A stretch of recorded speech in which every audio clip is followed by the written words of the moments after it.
Think about what Jesus did when he was here. What did he do? He came alongside people that were from the village, and he took the little children and he blessed them. He fed people who were hungry. He healed the people who were sick, who needed him. He gathered the great masses, and he taught the Word of God, and he gathered a small group, and he discipled and ministered to them. And I can say that's what we're doing. We're making disciples. We are coming alongside these kids, and we're saying, we know that you don't have a place to live. Come live with us.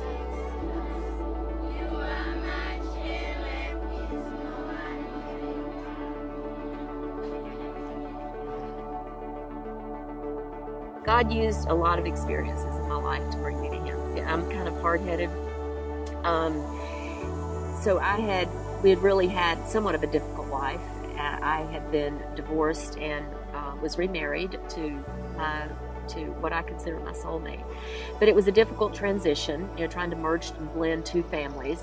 So I had a 15-year-old daughter at the time. Her name was Allison, and she was really, really struggling.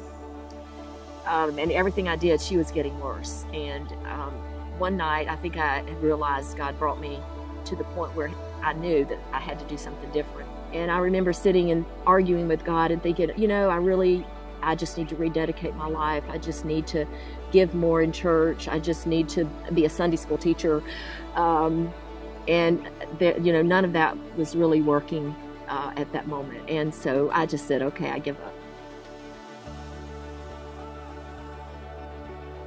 The first time our church offered a trip to do medical work, I was like, count me in, I want to go. And so Richard and I started volunteering and going on a lot of just mission trips because that was our heart. And the first time that we were asked to lead a mission trip to Bolivia, South America, I had no idea where Bolivia was. And but we said, yes, we'll go. The trip itself was difficult. We had a lot of medical challenges that week, and I was very frustrated at times and very discouraged. The night before we were supposed to leave, I just went to bed very, very discouraged. And that was the night that my husband, unbeknownst to me, God had been stirring his heart, and I didn't know it at the time. And I know it's just all the experiences that we had during that week, I think, just accumulated during the night. He had a dream, and the next morning he woke up and he said, Brenda, we're going to come back here and serve full time. That's what God's put in my heart. We can help these people. We can do this. We can build this. We can do medical. And that's what we need to do. At that moment, it all came together. And so it was that morning in Cochabamba in August of 2002 that we made the decision that we were going to sell everything and move back to Bolivia. We formed Helping Hands Foreign Missions and got all the paperwork for that and started speaking to anyone who would open their door. And that was the other thing that we just did by faith, because of course we didn't have enough money going on the field to do everything that we felt like God had called us to do.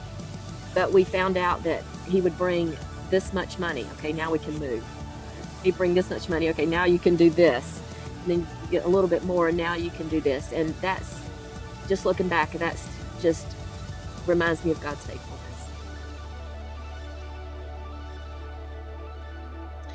Well, we were partnering with Word of Life, and they already had established, they had been there for several years.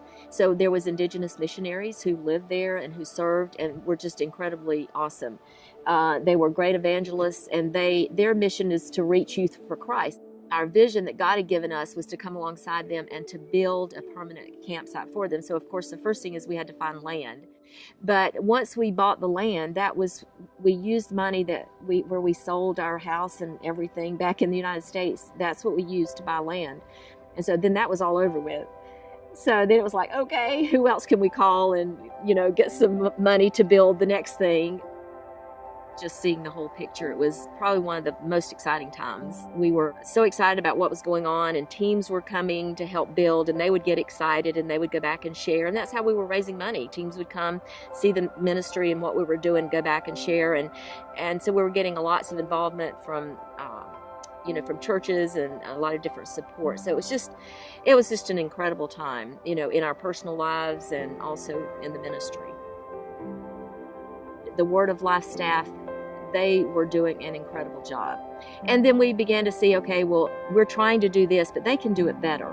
we're trying to run it, they're doing better. We're trying to have this, but they're doing it better because they spoke the language, they know the culture. And so I think God just began letting us know that, no, you'll always have a part here. Your heart's going to be here. But also there's other work that I've been preparing you for. And so looking back, you can see that our working in Bolivia and what God called us to do there, he was already preparing us for Uganda. God gave us a very great love for Africa and for the country of Uganda from our very first mission trip. And we went there just like we did Bolivia. Our church scheduled a mission trip and we said we'll go. And so our first trip there was in 1999 with our church. And from the first moment I set foot on that soil and those 500 kids grabbed me, these naked little black babies came up to me and grabbed my hand. I loved it, and I loved them, and I loved the country.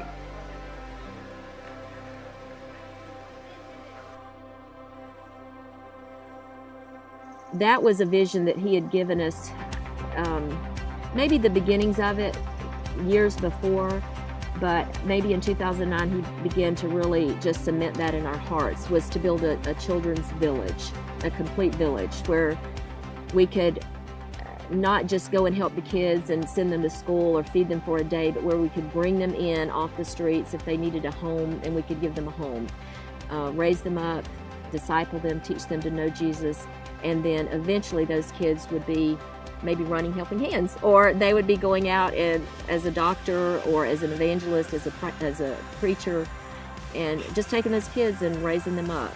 Aside from poverty, there's witchcraft, there's illiteracy, which is a huge void, because if you can't read the Bible, you don't know what God's saying.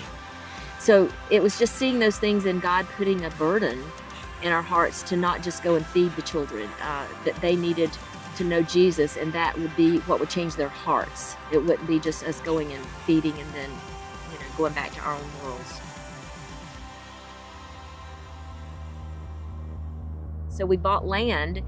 We bought 133 acres in March of 2012. So that was really the beginning stage of the Village of Eden.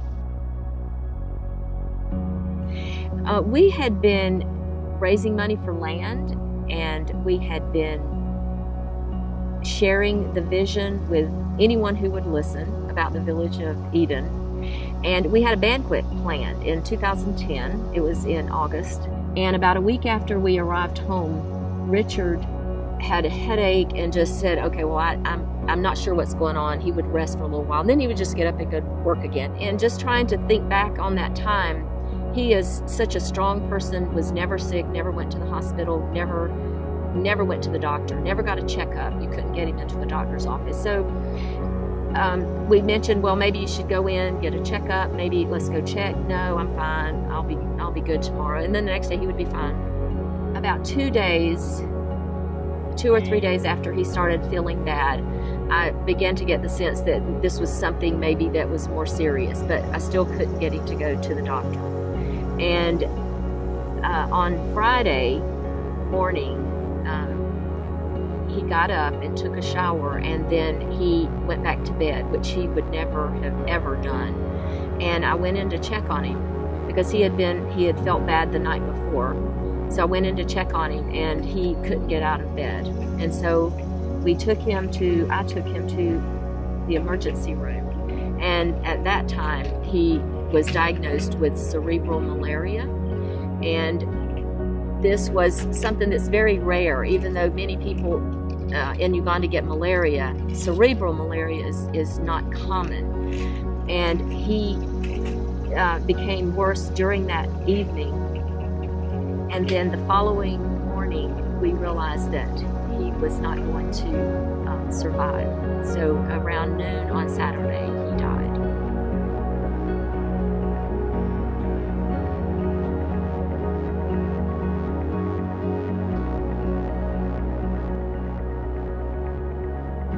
It was just a complete shock. I mean, for me, not even speaking about the personal aspect of it, but with the mission Helping Hands, you think, there's no way. How can I take his place? How can I come and be that kind of person? I can't. But I would have to say that God already knew that, and He had already put everything in place.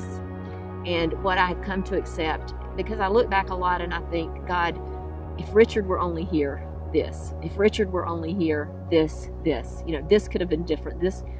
And I'm coming to the realization that God never intended Richard to be here for this part of it. It's a sad realization, but it's like Moses, and not that I'm trying to equate Moses with Richard with Moses, but Moses, God used him to take the people to the point of entering the promised land, and then he took him home. And that's how I see Richard. He got us to this point where we were ready for the village of Eden, and that was his role, and that was his work, and he finished it, and he finished it well, and God took him home. And regardless of what picture I might paint beyond that, and what chapter I might write beyond that, that was never in God's plan. And instead, He brought lots more people to come alongside and to help.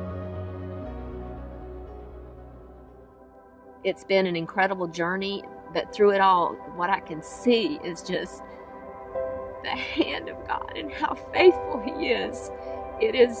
It's not about Richard, it's not about me.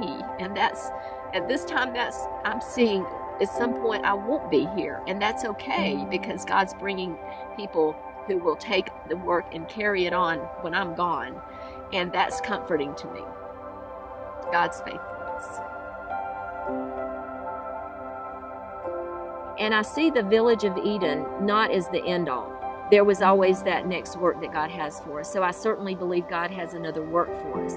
God has given us a vision to reach out into those areas that are the most difficult, where maybe as an American, I may not be able to go, but if we teach and train and provide support and provide the means for these youth and for the others to go that we are training, then we can reach those places that are the most difficult. God, you're going to take this child who today we brought in off the street, and in 1 year, 5 years, 10 years, he's going to be the child who reaches those people in Somalia, or he's going to be the child that you send out to be an evangelist, to reach many, many millions of others. So I think that I would like for people to see that it would be coming alongside and us serving together and investing in God's kingdom work that will show fruit not only now but in years to come.